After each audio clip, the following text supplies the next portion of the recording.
All right, it is 6 o'clock, and we'll call this meeting to order. Can we get a roll call? Derek Jones. Here. Katie Corman. Here. Stephen Cox here.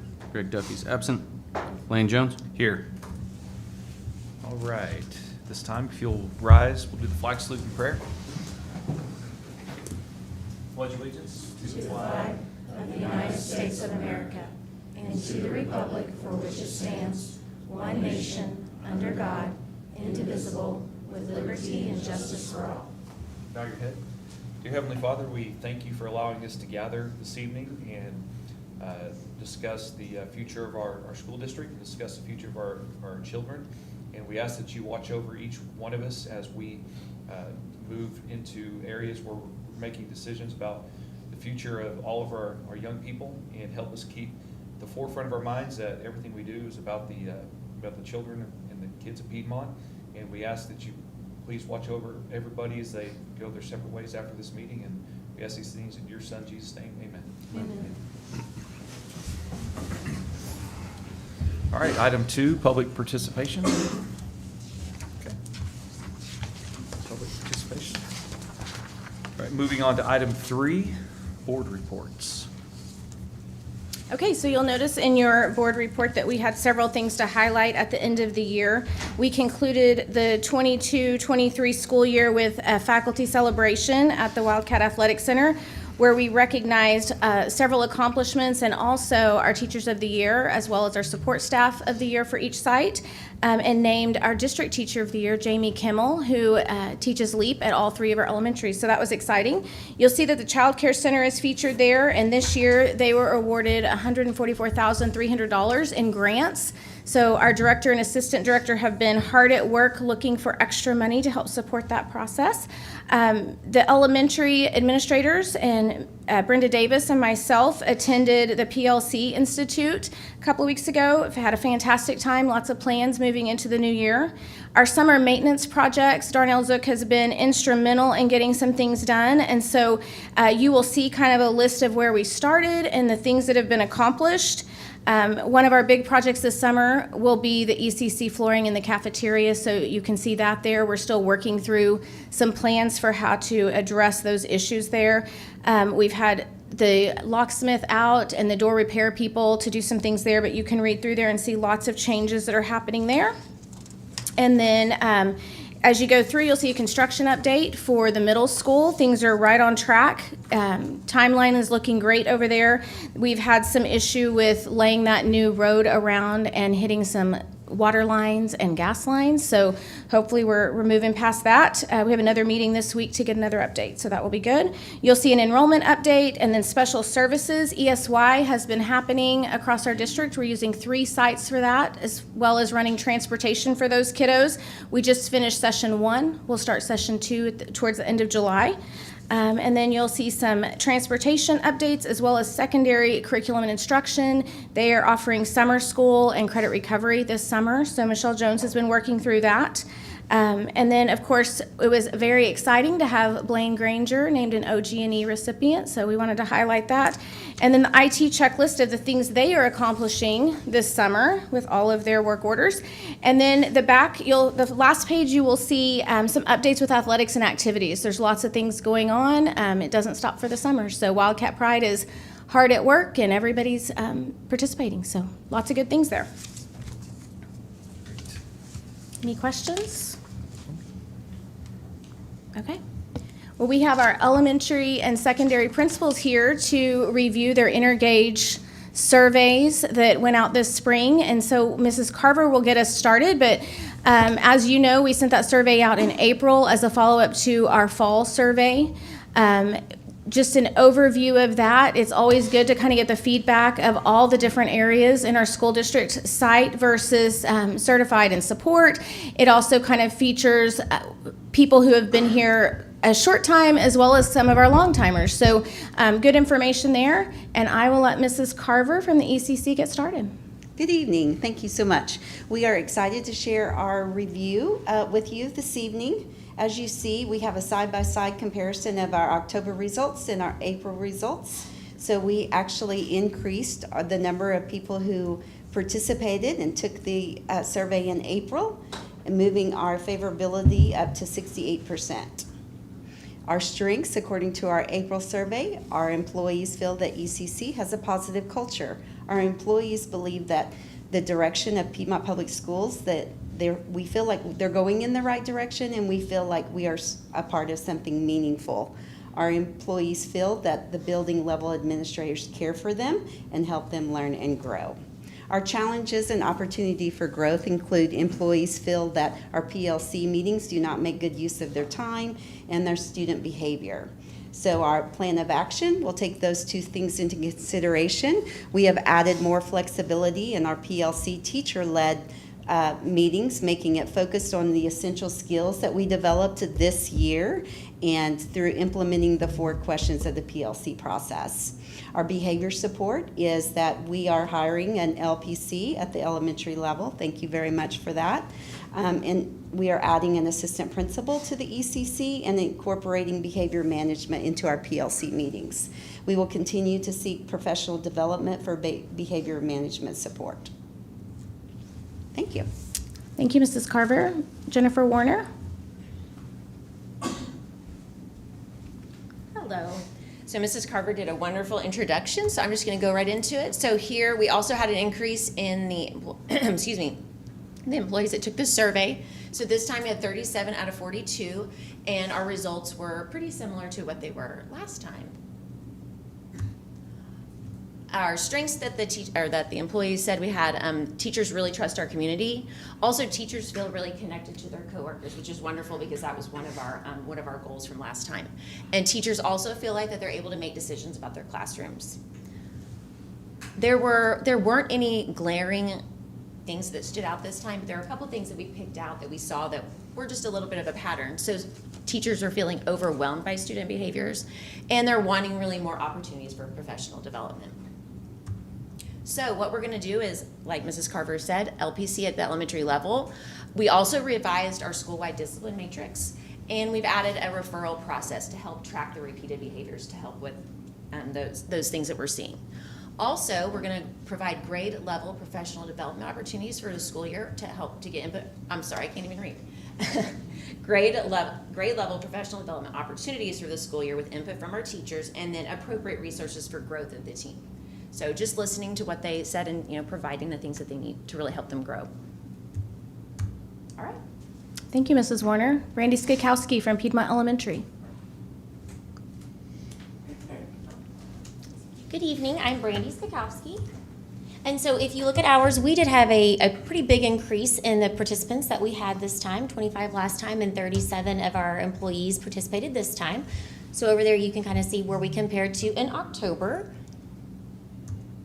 And then our strengths, our employees feel supported and heard by administration. The teachers feel happy with their teammates. Teachers love their students, and employees feel enabled to work at full potential. Our opportunities for growth were student behavior, and then PES needs to recognize and celebrate student, teacher, and team celebrations. So we've come up with some plans to kind of better implement that for this school year. As far as discipline, it's kind of similar, like Jennifer was saying. We have met as a elementary group, and we've kind of formed a discipline matrix.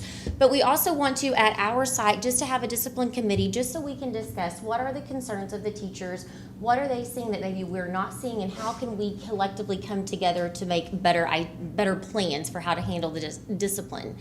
And then as far as recognizing, we want to recognize not only teachers, but students, and then teams of teachers for little successes. We implemented a few things last year, but we want to bring on, instead of just student of the month, we'd like to recognize specific teachers throughout the school year that are doing great things, and then teams that are making collective overall growth, which we did get back some of our early state data today. So we have some teams that we already want to start bragging on in August. So we're excited about that. Thank you, Mrs. Skakowski. Tyler Bodell from Stone Ridge Elementary.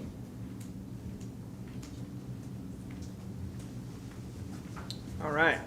Stone Ridge Elementary. So we only had about 67% participate in the April, in the fall survey, and we had 91% of our staff participate in this April one, which is a really good increase. We did lower our favorability, but our unfavorable stayed pretty similar. And so based on that, our strengths, the employees feel that the building and district level meetings have improved and are a good use of their time. They've really spent a lot of time going to the district level curriculum meetings, and the response coming back has been really positive. The new employees feel that their interdepartmental cooperation has improved, and support employees feel that they have meaningfulness in their job. So some of the areas that we have for growth, the student population growth, I think that's across the board. Piedmont's feeling that. Employees do not feel included in decisions, and employees do not feel their opinions matter.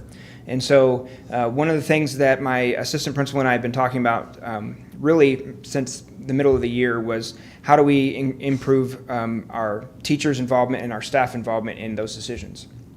So we're going to build committees to provide further opportunities for staff to be involved in those decisions and directions of our school. We're going to utilize our leadership committee to really be that guiding coalition for our overall school focus. This group of stakeholders will seek ways to improve our instruction and guidance for the rest of the staff. And then we're going to instate some teacher committee that focuses on staff learning and growth and professional development. And so, again, trying to give some voice to our staff as we move forward into the next year. Thank you, Mr. Bodell. James Keaton, Piedmont Intermediate. All right, good evening. We had very similar results we saw that increase in teachers engaged in the survey in the spring, which was nice to see, and the rest of our results stayed fairly similar. We were happy to see that our areas of strength were, biggest increase from fall to spring were employees feeling that myself and my assistants care about their concerns, that we are there to help them learn and grow as professionals, and that they feel appreciated by the school. Our continued opportunities for growth are employees wanting more formal training in the areas that they see the most need, that they also want to be better informed about the decisions across the district that impact them, and that they want to feel that they are encouraged to share their ideas and different points of view from what has been shared in the past. So to accomplish this, first with professional development, we want to specifically budget and provide access and resources to those high-quality professional development opportunities beyond the school site. So things like PLC conference, nuts and bolts, things like that teachers can gain the most from. To have teachers more involved in the decision-making process and know what's coming down to them is to create, schedule, and maintain more in-person regular meetings that aren't just faculty meetings where they're getting information, but more a back and forth of collecting ideas and sharing ideas and the information of all the questions so that we can facilitate those discussions as well. And then finally, encourage more input in creating those safe spaces for teachers to share their ideas. Based on those strengths that we saw, we hope that they will continue to feel that they can bring all those new ideas to us and share as we go forward. Thank you, Mr. Keaton. Aaron Pruitt with Middle School of Piedmont. All right, let's take a look at the middle school. It is almost identical to what we saw in October, which is exciting considering all of the chaos on our campus. I was glad to see that we didn't lose focus. So we did have an increase in our involvement and a slight change in our favorability rate. When I looked at it, I noticed a lot of those areas were at the district level, not necessarily site. So those were the changes that I saw in our results there. So our strengths pretty much stayed the same, that they feel supported by administration and encouraged to try new tools within their classroom, and that their building supports all of their best efforts within the classroom to grow instructionally. So when we're looking at our opportunities for growth, the main thing that I noticed, which is very similar to the other sites, is the need for professional development, especially beyond what we provide necessarily at the district level. A lot of times we have used our toolbox to the bottom, and we need to fill our toolbox in order to provide them with more support and different opportunities to use in their classroom.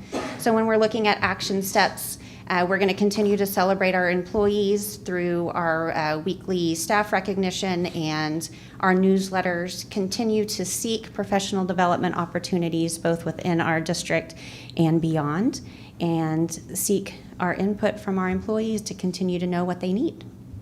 That's the middle school. Thank you, Mrs. Pruitt. And Assistant Principal Michonne Buckner is here for Piedmont High School.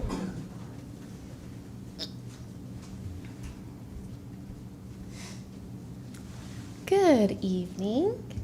So our results were pretty similar as well. We also had an increase in employees who did fill out the survey, up from 64 to 70. But our overall results were pretty similar in the favorable and unfavorable areas. Our strengths were that employees do feel that their concerns are addressed.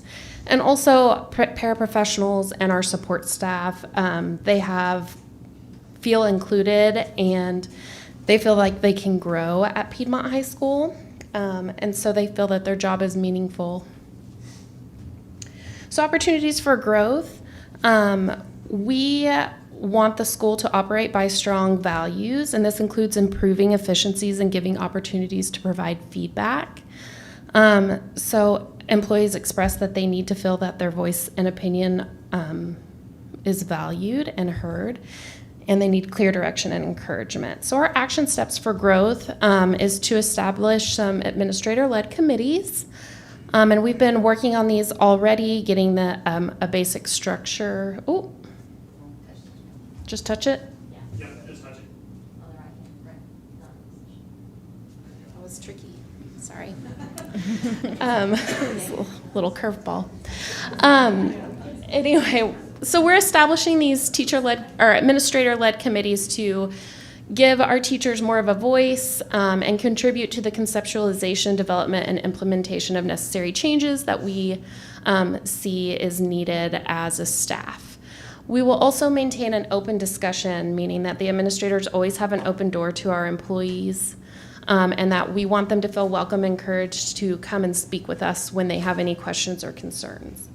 And then finally, we want to develop monthly faculty meetings, which we're already having, but we want the teachers to be more of a piece of that and develop what we're talking about in those faculty meetings so that we're sure to address their perspectives and make sure that they are having some ownership in the high school. So, Thank you, Mrs. Buckner.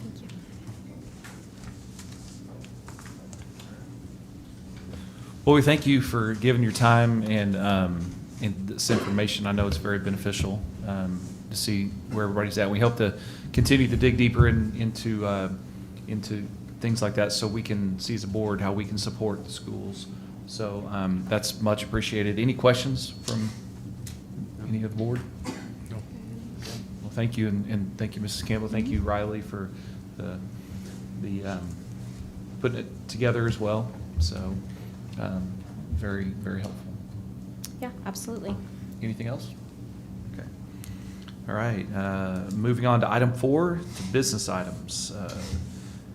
Part A, update from Coriel Roofing regarding insurance claim. Yeah, so Brandon and his Coriel team are here. I want to start by saying that just a few weeks ago, they were gracious enough to come out and really give us an update on where we were and talk about where our insurance company was in regards to settling.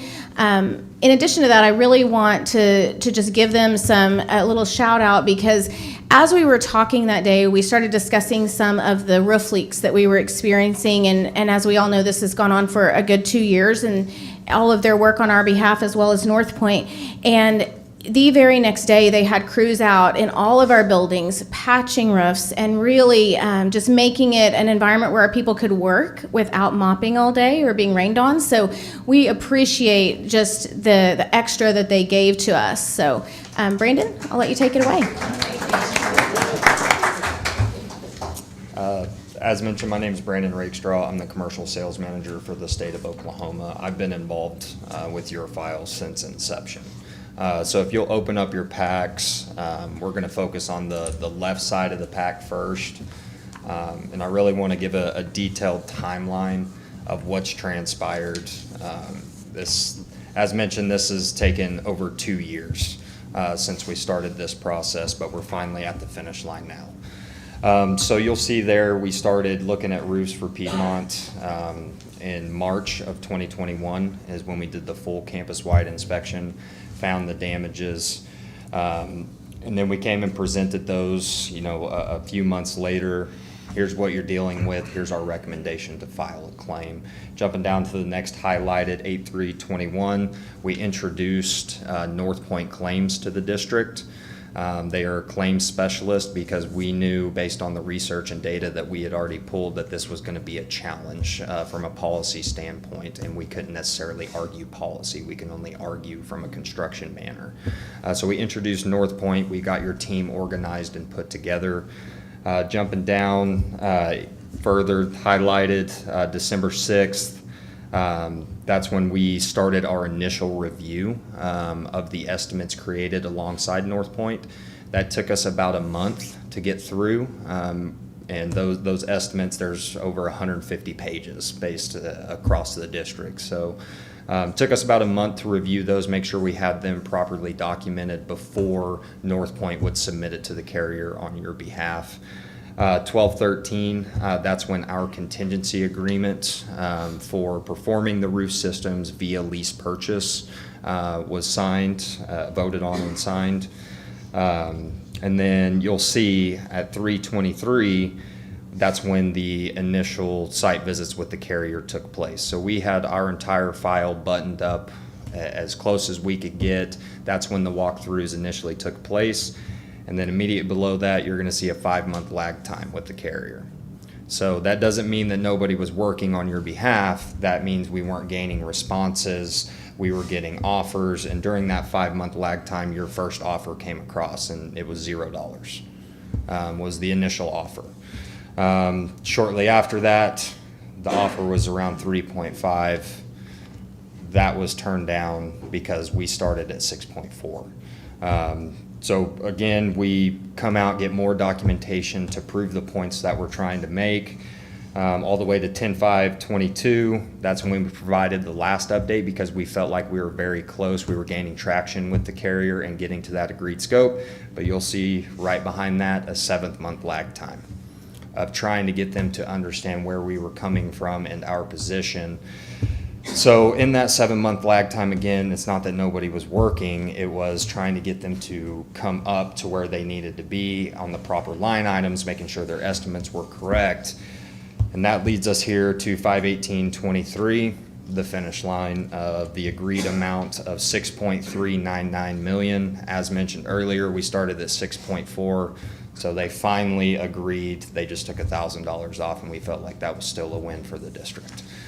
So that is where we're at as far as the timeline. It's been a long 2 years, a couple sleepless nights, and a lot of strategy. But I say all that to really say thank you. 2 years ago, you put your trust in Coryell Roofing to build you a team that was going to make this a success. And then to also say congratulations. It's been a long road, but now you've reached a settlement where the district's going to receive $6.399 million from the hail claim that affected all the facilities. So with that, I'm going to turn it over to Kelly Coryell. He's our numbers guy. He's created a detailed spreadsheet that really breaks out the phases because, as mentioned, we're set to do a lease purchase with you. Only certain types of roof systems are going to qualify for that program. So we've broken it out into phase 1 and phase 2. And we'll be discussing heavily phase 1 tonight, and those are all the roof areas and sections that would qualify for the program. Because the one thing, we have an agreed scope, but you don't have funding. And nobody can answer when that's going to happen. The public adjuster's working on that daily, trying to get the funding in, but this is a good program to help bridge that gap. So turn it over to you, Kel. Good evening. Brandon did a great job. He's done a great job for the last 2 years, so I will try to be as brief as possible. It is a lot of data that we comb through, so I wanted to break it all down. You should all have a copy of this in your packet. So as you'll see, Piedmont Public Schools Phase 1. What we're going to be talking about is what applies for lease purchase. And everything in Phase 1 does apply for that. So you can just look down to the roofing type, squares, general conditions, what the actual roofing cost is. Thank you. Yep. Awesome. Maybe.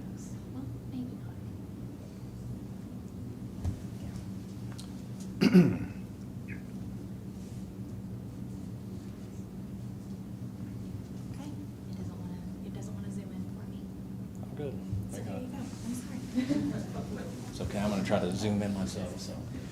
As you will go across replacement cost value, system cost, and balance. So through the breadth of everything on phase one, you can see that that number is $4,913,724.03.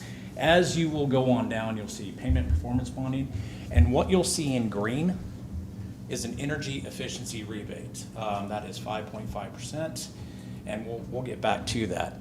Moving on down, and Brandon's going to talk about this in just a little bit, aesthetic add-on options.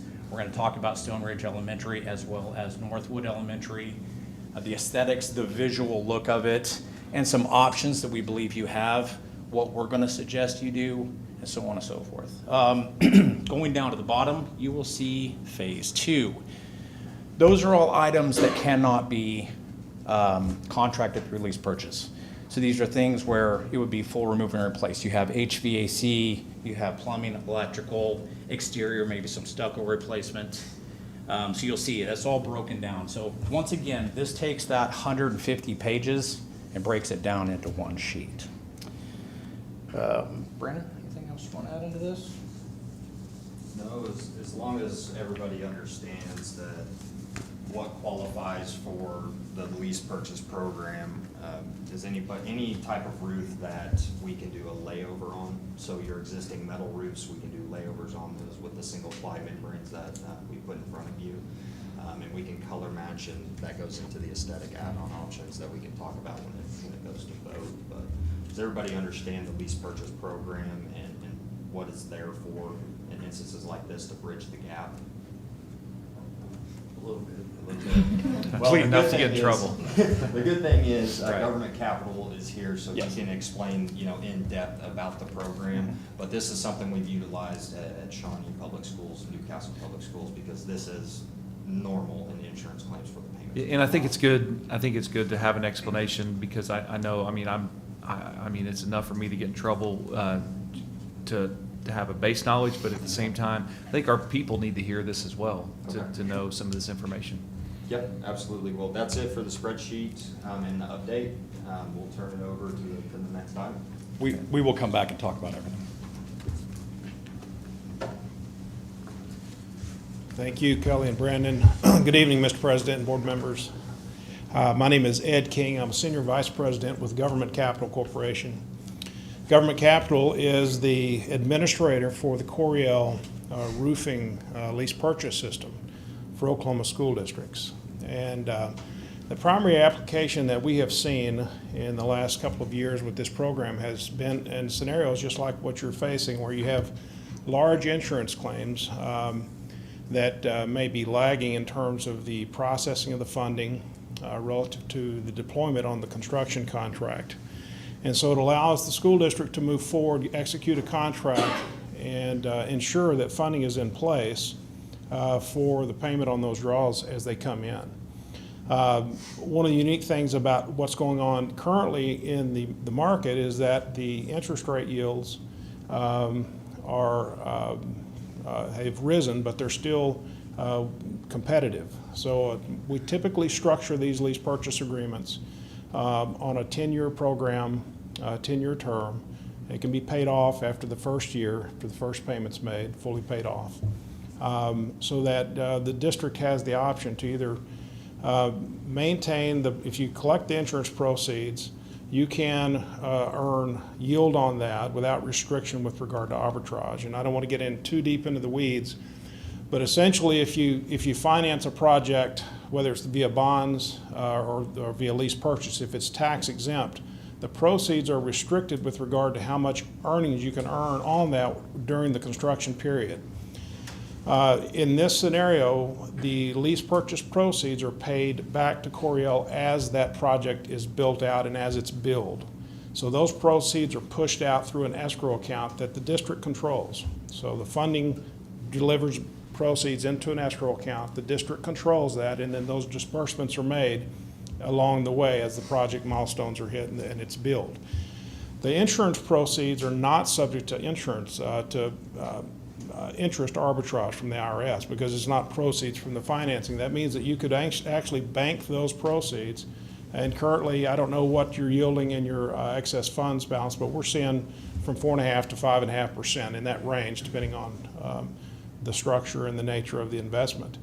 The interest rate on the lease purchase agreement is around 5.5%. So you have almost a wash, if you will, on insurance proceeds, potential for earnings, interest earnings, and the cost of the lease purchase program. Coriell also has rebates that they have built into this program that will offset some of the cost of that lease purchase for the first year. So we think that the combination of those things, the flexibility it gives the district, it enables you to move forward with the project now instead of having to wait, an undetermined amount of time until all the insurance proceeds are collected before you contract. Of course, as we know, construction costs, materials costs continue to go up. The acceleration has slowed down some, but it's still going up substantially. Once the program and the project is defined, once it's designed and ready to move forward, it's in the best interest of the district to move forward as soon as you can. Financially, it is. So if there's the lease purchase provides a mechanism to allow the district to do that. It provides you with tremendous amount of flexibility. You can use your insurance proceeds as an investment, fund balance enhancement. You can use it to pay off the lease purchase after the first year. You can even deploy it on other projects. As long as it's a lawful use of proceeds of funds for the school district, it does not have to be used to pay off the lease purchase agreement. So you may have projects that maybe didn't make it into the last bond issue, or that you would otherwise be required to put it into a future bond issue, some facility renovation that you could use those proceeds for. We've seen some of the districts do that. So it provides you a range of options and the ability to retire the lease purchase after the first year, and with the rebates at a very low cost to the district. So with regard to the resolution that is on the agenda, it's the green light for us to move forward with the formal credit underwriting and also the legal review. Now, just as a reference point, RFR Ringgold Fish Rosenstein has Fish Ringgold has reviewed this contract many times, so we're comfortable that with regard to legal review, we wouldn't anticipate any questions, any serious questions from your legal counsel, but we think that that's prudent to include that in the resolution to make it contingent on that. So this basically authorizes Mrs. Campbell to finalize and execute the documents subject to the final legal review, the final business terms, and also to approve other matters that are related to the agreement, and where we don't have to come back to the board at a future time. This gives the green light to do that. We still have some credit work to do. We'll get that packet submitted pending the board's decision tonight. We'll get that submitted in the next few days. There may be questions from underwriters, from analysts, et cetera, and we will work with Mrs. Campbell and her staff to respond to that. And then we would anticipate having formal approval and documentation ready in the next couple of 3 weeks. Once we have executed documentation back, legal opinion, typically Eric Nelson has rendered those at RFR. But once we have that back, we can have funding in place within 4 or 5 business days. So we're saying 2 to 4 weeks in terms of having funding completed, to where you can actually start, actually order materials and deploy personnel and on the contract. So I'd be glad to answer any questions that you might have. Questions? I'll just say, I think it was one of my first board meetings when you all presented over at the intermediate, and I didn't understand the scope of how big a deal this was, and in talking to Mrs. Campbell and even Mr. Blankenship at times through this, and asking some other school districts questions, some superintendents. I did remember the number, but the common theme I got from other superintendents was whatever number you get, you're not going to get.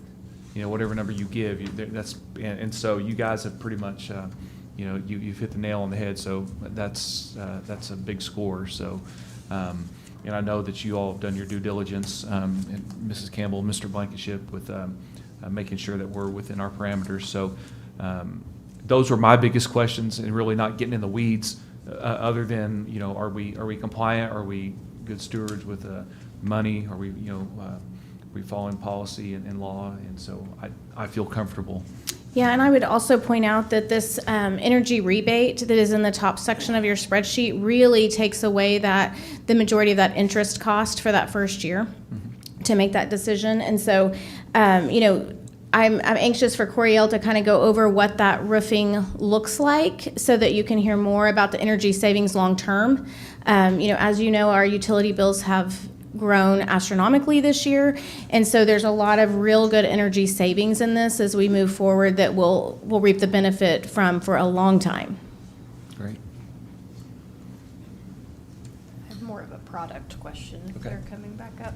Okay. I think we probably covered it a couple years ago, but how is the fee structured for the interest on the lease purchase? We don't charge any upfront fees. If the district decides to pay it off after the first year, the banks typically will charge a fee. We assume 1%. It typically never exceeds that. So when we present, we always say assume a 1% unwind fee or early redemption fee. But that will actually be part of the documentation. So it's not a surprise. It's not you get down the road and you don't know what it is. We'll know what it is up front. It'll be on the payment schedule. So, but otherwise we don't charge any upfront fees. And that's just because of the banks, if they're going to commit 10-year money to a project, if, you'd see it on your bond issues. If you did 20 or 30-year bonds, if you unwound it early, there's typically some kind of premium associated with that, and that's what this is. The banks will go out and match fund this with swaps in their portfolio, so it costs them something to unwind that, is all it is. So, but it's not a fee we charge. It's just on the payment schedule. Other questions? Eric? Okay, Stephen? I'm good. Okay. Okay, Brandon, can you kind of go over what that material looks like and Yeah, my product question was just kind of like, how does this impact future claims, future coverage? How does because I wasn't here for that kind of discussion of the product. We'll get right into that. It's actually more beneficial Okay. For not only the district, but the carrier as well in selecting something like this. First thing we're going to jump into, we worked with our, is it not working? Y'all have a hard copy of this. It's going to look like this. This is your energy savings report. Jump into that so we can get this figured out. So we work with our manufacturer, Durlast.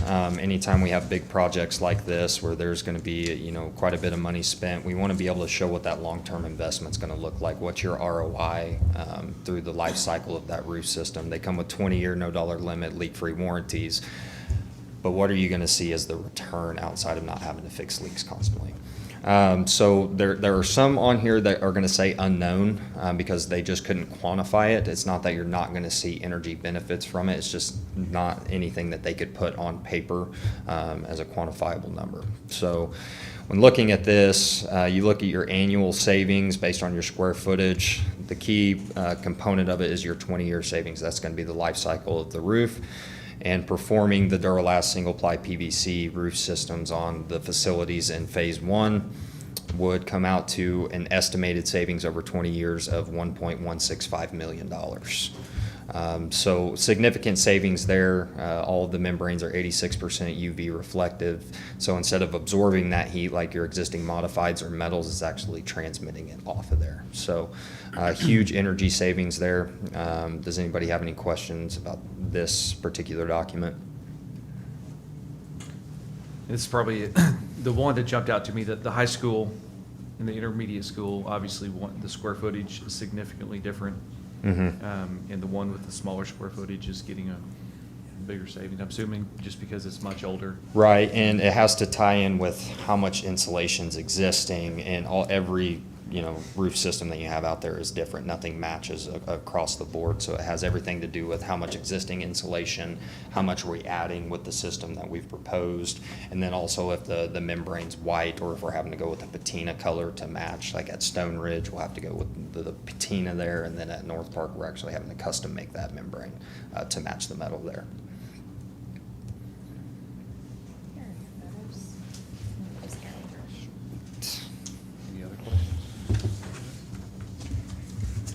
If we can flip over to the right side of the packet, you're gonna have a 4-page estimate. So when working with the carrier, I should say plan group, OSIG, it's walking the fine line of making sure we're taking care of the district, making sure that we're also being extremely fair to the plan group. So when you had a product question of why are we doing this, because it's what's most beneficial to all parties. They've actually funded you for the exact roof systems that we're proposing to put on. They've funded you for single-ply layover systems, even on your metal facilities. So in the event that something happens, it's documented that they agreed to that type of system. The good thing about it is when we put it down, we're going to put a 1/2-inch gypboard down and then our membrane over the top of it. It's going to cut down on future claims. So your existing modified right now, if we were to replace it with modified and you took another 1.5-inch storm, we're going to be back here having this same conversation because it's constantly going to take damage. Same thing with your metals. If we replace that metal with metal, it's going to take the same damage, have the same dents, but now the only difference is your carrier or plan group, they're not going to pay for it because now you have a cosmetic exclusion. So installing a system like this over the top of your existing metal actually puts you back into coverage if a severe storm does happen. And in the event that this is damaged, there is no cosmetic exclusion on this product. So you don't have to overcome that argument in the event that you were to have it. So essentially all of your flat roofs that are modified, you have Stone Ridge, North Park, they all have flat. The most energy efficient is to go with white on that. But at particular North Park, that's a heavy topic of conversation in our office of how do we keep that building beautiful. Same thing at Stone Ridge, or Northwood, sorry. With Northwood, we're going to have that custom made. Duralast does not carry that aqua blue, but with our buying power and partnership with them, it requires a certain square footage for us to order that in custom color like that, but they're going to go ahead and do it for that project. So it's going to match exactly the blue color that you have. And then on our initial spreadsheet, we had the options for aesthetic add-ons. So we have 2 contracts in that pack, and we're asking for a vote on either of them. One of them is going to be for the 4.913 number, and then the other is the shade over 5 million, and that is due to the aesthetic add option at Northwood Elementary. With these systems, can you come get that mock-up up? Yeah.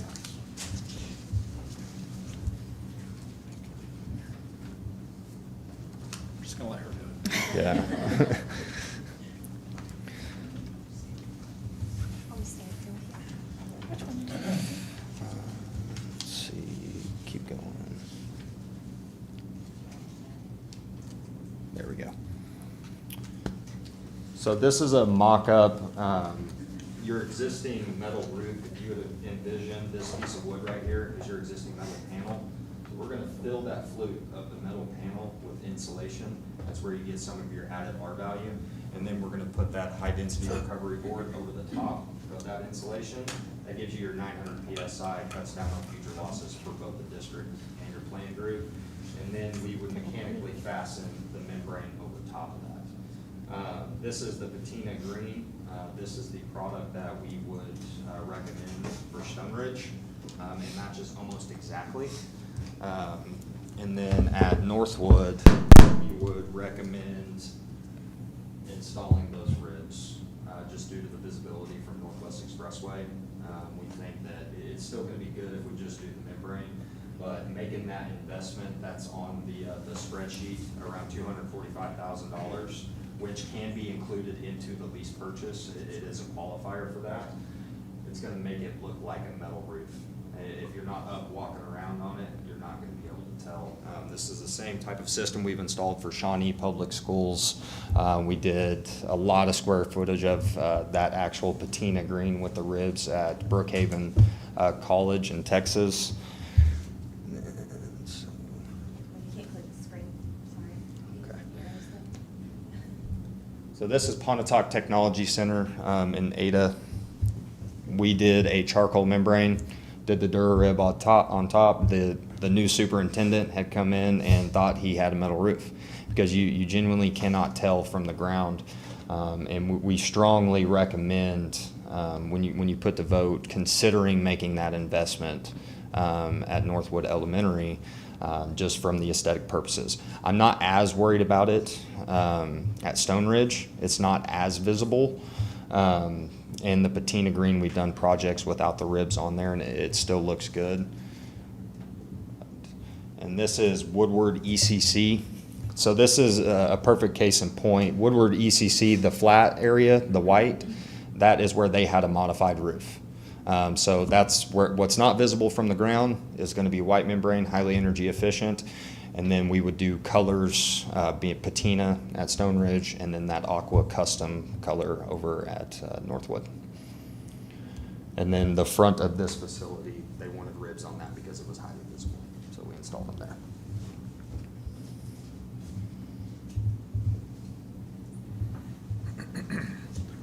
So basic difference in the, basic difference in the contracts is one accounts for the cosmetic difference you're referring to? Yep, versus- so the 4.9 is gonna be just for, it's gonna be exactly for what the insurance company paid for, except for we've already associated the cost with upgrading. Within what they're allowing for those facilities, we've already upgraded the colors to at least match. The 5.1 would be to add the ribs at Northwood. Are these just glued down? They're hot welded down. Oh, well.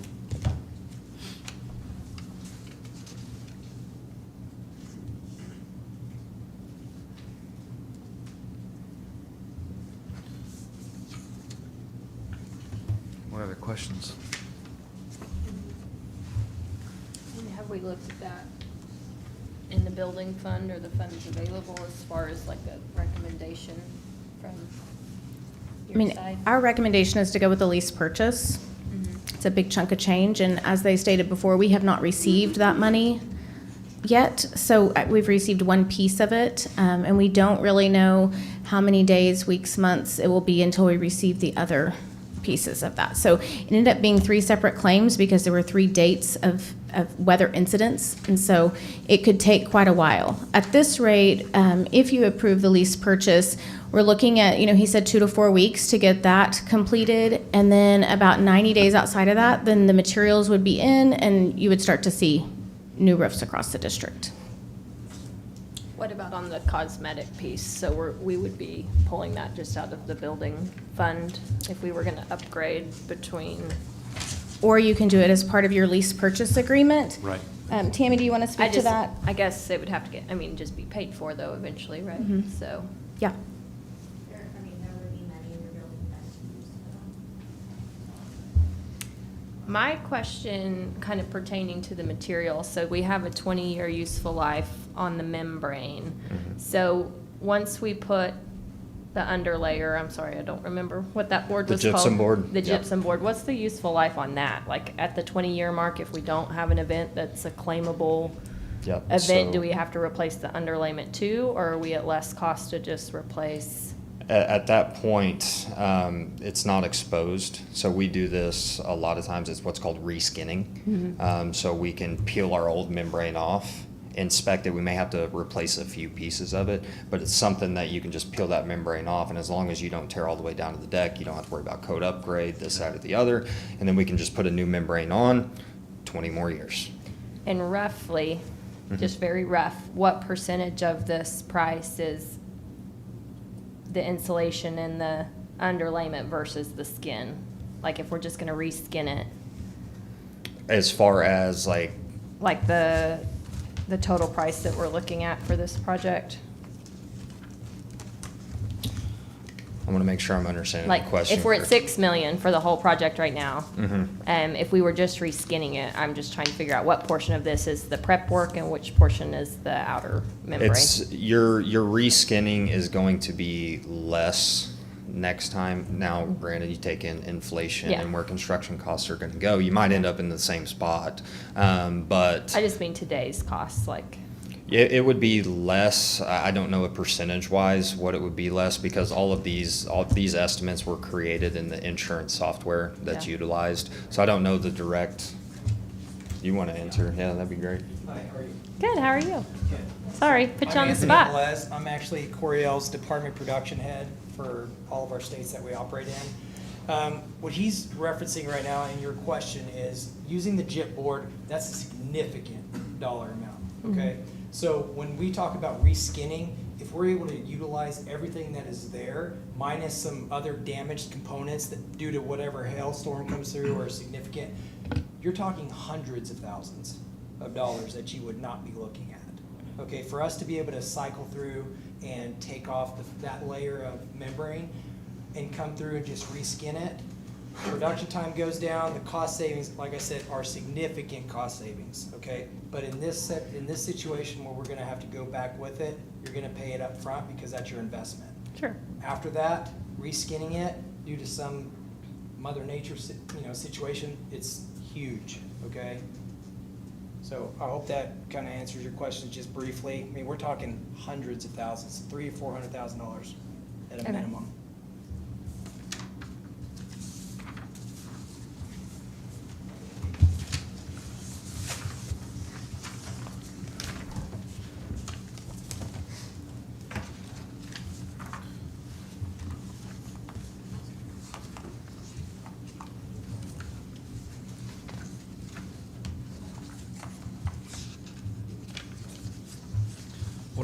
What other questions?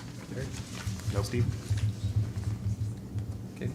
I mean, just a comment, I don't feel good about making Northwood look funny by, Right. not Right. finishing the process to where it, makes a good transition from the metal roof to this, but.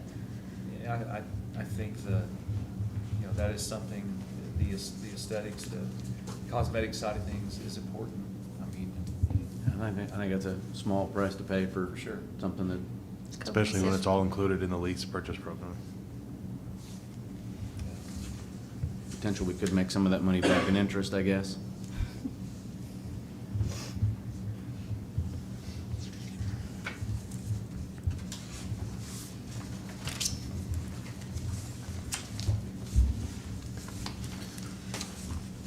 Any other questions or comments? Lisa, recommendation?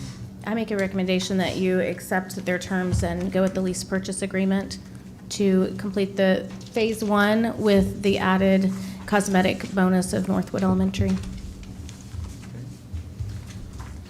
So, item B, discuss and take possible action to approve resolution regarding an Oklahoma lease purchase agreement for the purpose of financing a roof replacement project and related matters. Looking for a motion.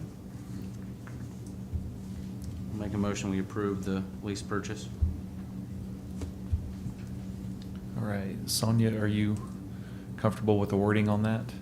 Okay. I second. Thank you. Motion by Stephen. Second by Derek. Can we get a vote? Derek? Yes. Katie? Yes. Stephen, yes. Lane? Yes. All right, and part C, discuss and take possible action on roofing contract with Coriel Roofing and Construction. I'll make a motion, we approve the contract with Coriel Roofing to include the enhancements to Northwood roof. Got a motion by Stephen, I second. second by Derek. Can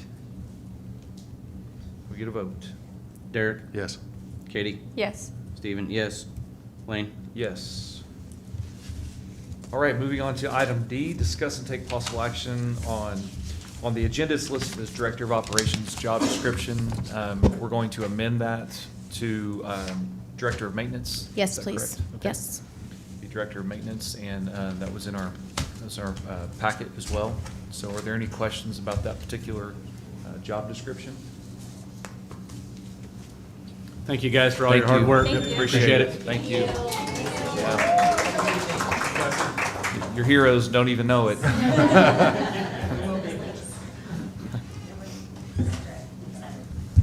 It's the little things, right?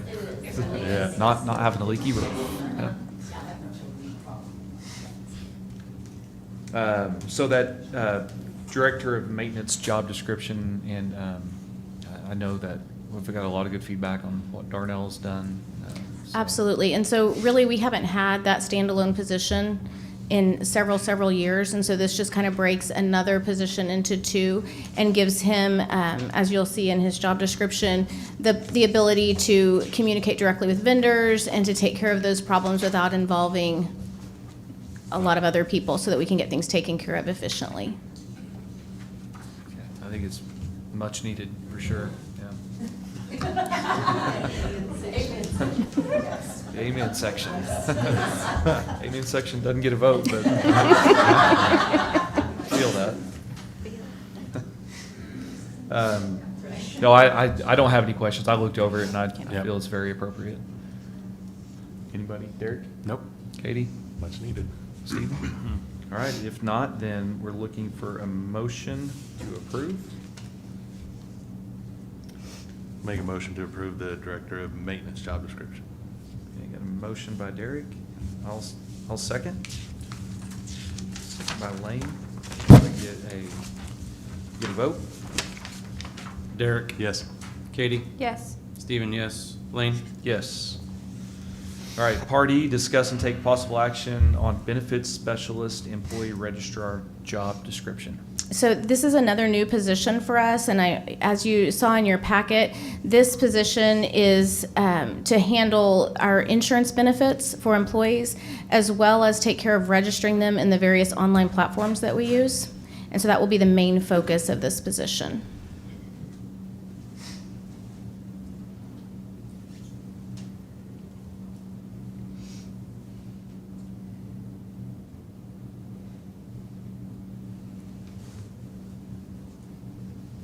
Questions on that?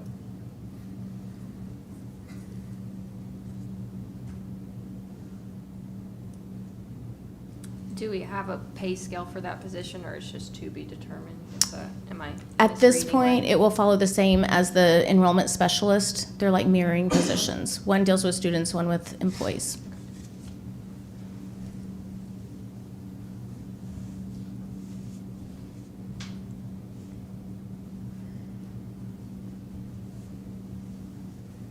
I don't have any questions. Derek? Nope. Katie? Stephen? No. All right, if not, then looking for a motion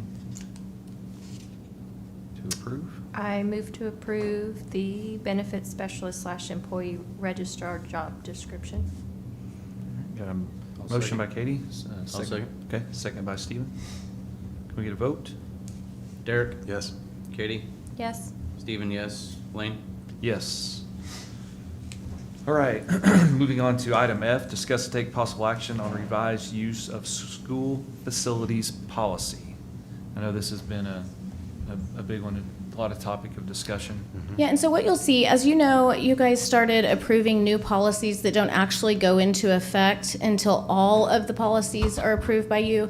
So this is a policy out of Section 5, but basically what we've done is taken that policy that you previously approved and our former policy where we were allowing facility use and merging those. And so you'll see I've highlighted in blue the things that are new to this policy that were taken from that original policy. In addition, I met with Mr. Bilyeu and we spoke at great length about the needs of that athletics and activities department, as well as looking at that fee structure to make sure that we had updated that. And so you'll see those changes throughout, and you can tell by the blue highlight what is new language there.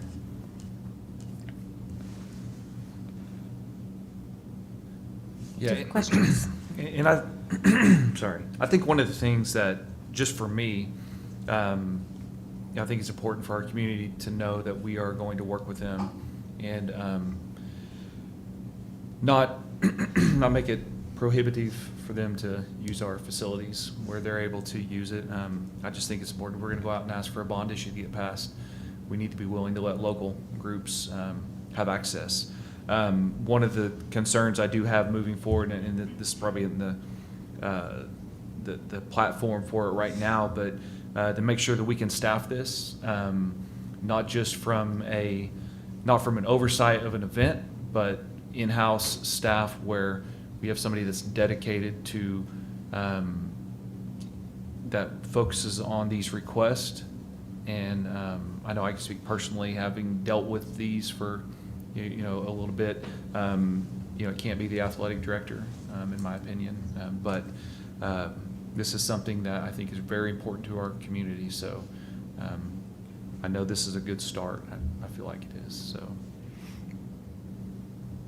So the fee schedule that we're adding in here is the fee schedule that we approved on the future change? Yes, with just a few changes so that you'll notice that the fees, none of them are lower than $25 just to keep up with inflation and those needs. But the rest of it is the same as before.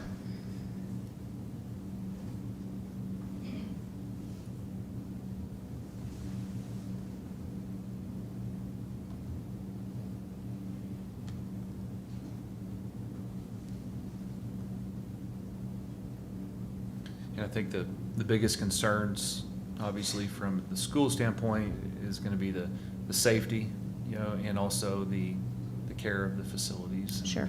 Which, you know, I think that goes without saying. You know, the bigger we get, the harder it is to keep up with that. But at the same time, we need to make them available and make it affordable. Are those fees, I'm just seeing the staffing fees, is that all there is, or is there a separate section? So there's the personnel fees, and then there is also, let's see. It may just not be in blue. No, I really think it's missing a page here.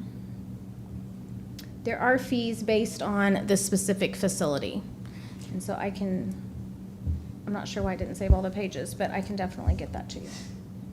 And so that might be something you want to table, but it's the same fees as before.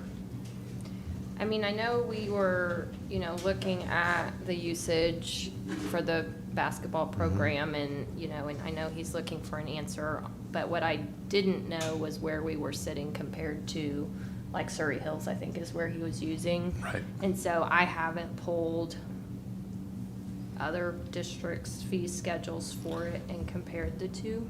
I don't know if anybody else has, On the or if pers- we took that into place, but. Yeah, I don't know, but on the personnel fees, I know it sounded like the Basketball Association was paying them. So how would that work? Would they pay the district and then we would pay the Yes, staff? yes. Okay.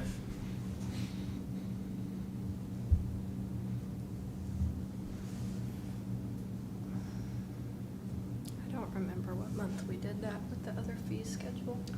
And I don't remember what that is off the top of my head, the rental fees for like the Stone Ridge Gymnasium or the.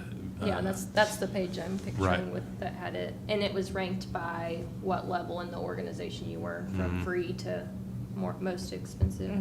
And that fee schedule is in our original policy that I can pull and send to you real quick.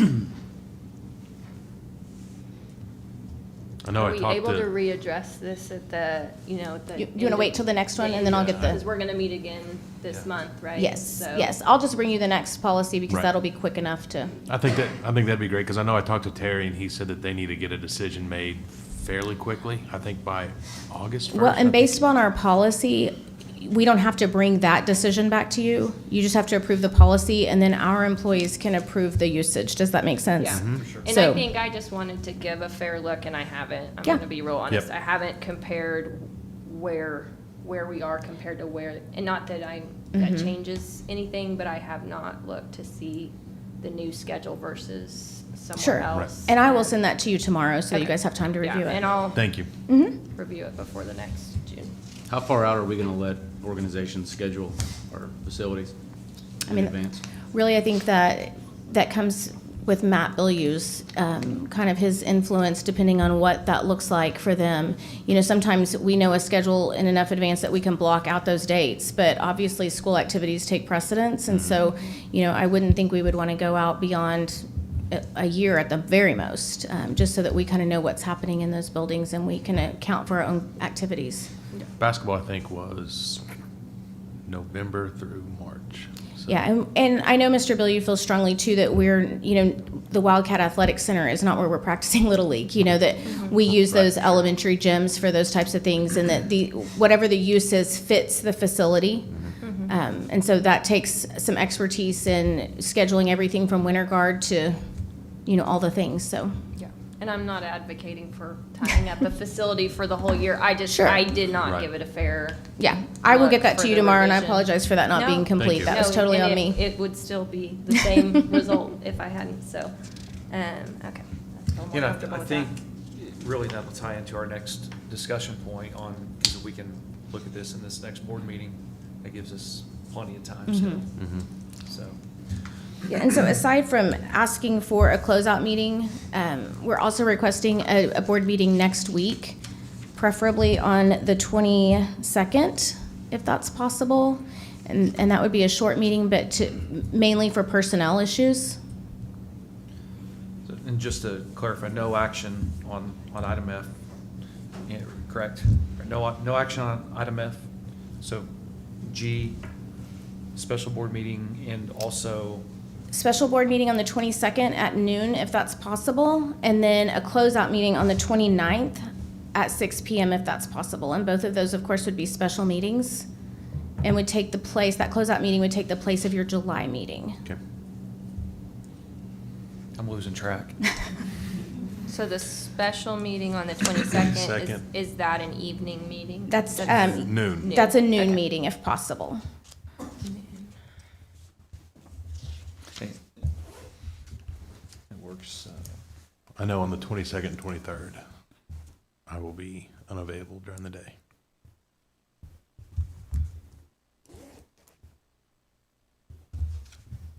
Second's a Thursday.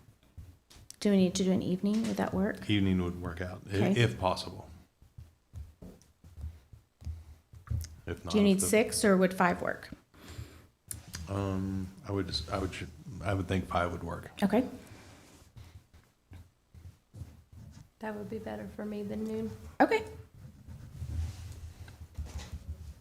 June 22nd, 5 p.m. Stephen, work for you as well? That's fine. And then the June 29th closeout meeting. At 6. Is it the 29th or the 26th? 29th is what I have. 29th at I'm 6. sure you're correct. I'm just writing it down, looking at the calendar. It's all running together. 6 p.m. Is that one gonna be short? It'll mostly be to close out financial things, and it should be fairly short, yeah. I'm good with both those times. Okay. It's fine with me. So what time? Do you want 6 or do you want 5 on that special meeting? It's a special meeting, so it can be either way for you guys. Whatever's easiest for everybody else. 7 a.m.? That's fine with me. Oh, I'm kind of being serious. Well, I have a 7:30 a.m. on the 29th, Okay, so so it doesn't 5 or work for you. 6 is better. Okay, that work? You tell me. 5 works. 5 p.m.? Mhm. 5 p.m.? It's fine. Okay, 5 Okay. p.m. Okay. All right, so no action on G. All right, moving on to item 5, the consent agenda. Discuss and then vote to approve all consent items. These items may be approved by one board motion unless any board member desires to have a separate vote on any or all of these items. Any questions on, any clarification on any of these, either Lisa? I don't think so. Everything should be in your packet. If you have questions, I'm happy to answer them.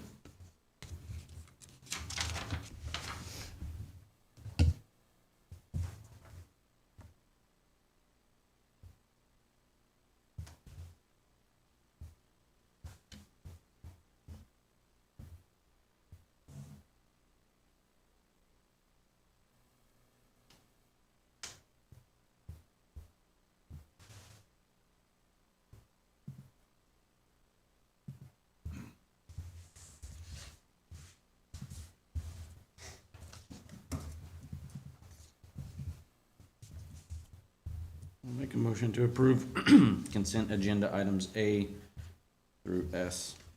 All right, got a motion by Stephen to approve A through S. Second. Motion by Stephen, a second by Derek. Can we get a vote? Derek? Yes. Katie? Yes. Stephen, yes. Lane? Yes. All right, moving on to item 6, executive session, part A, vote to convene or not to convene into executive session pursuant to 25 OS 307B1 for the purpose of discussing employment as listed on attachment A and entering into a contract with an individual to serve as superintendent of schools. I make a motion to go to executive session. Okay, motion by Derek. I'll second. Okay, can we get a vote? Derek? Yes. Katie? Yes. Stephen?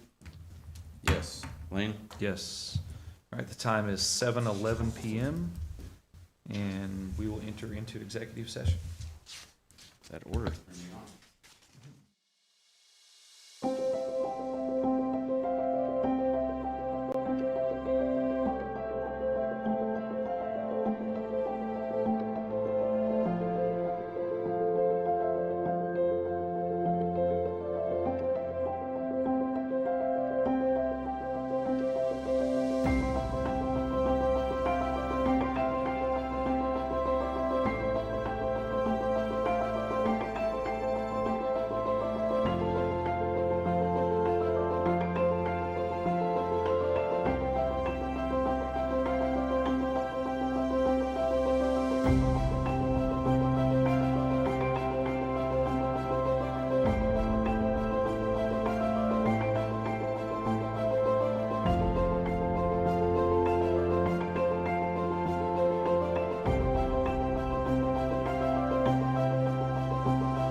All right, we are back, ready for Part C. The board entered into executive session at 7:11 PM pursuant to 25 OS 307B1 to discuss employment as listed on attachment A and entering into a contract with an individual to serve as superintendent of schools. Those present in executive session were Derek Jones, Katie Kornman, Stephen Cox, and Lane Jones. No action was taken by the board. So moving on to item 7, action items. Discuss and take possible action on employment as listed on attachment A. I'll make a motion to approve attachment A. Motion by Stephen, I'll second it. second by Katie. Can we get a vote? Derek? Yes. Katie? Yes. Stephen, yes. Lane? Yes. All right, item B, discuss and take possible action to employ an individual as superintendent. I make the motion to employ Dr. Drew Eichelberger as the next superintendent. And motion by Derek. I'll second it. Second by Katie. Can we get a vote? Derek? Yes. Katie? Yes. Stephen, yes. Lane? Yes, and I'd like to add, even though he cannot be here and he cannot vote without being present, Mr. Duffy did want to make sure he expressed to the board and to the community and to Dr. Eichelberger as well that since he can't be here, he does wish to relate to everybody that he supports this hire with 100% without reservation. So that was appreciated as well.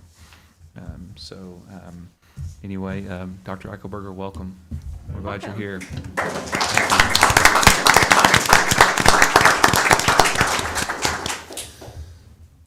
All right. Moving on to item 8, new business. Discussion and possible action regarding new business. This business, in accordance with 25 OS Section 311A9, is limited to any matter not known about or which could not have been reasonably foreseen prior to the time of posting this agenda. No new business. No new business. All right. So moving on to item 9, adjournment. Motion to adjourn. All right, motion by Stephen. I to second. adjourn. Second by Derek. Can we get a vote? Derek? Yes. Katie? Yes. Stephen, yes. Lane? Yes. All right, it is 7:44. We are adjourned. Thank you.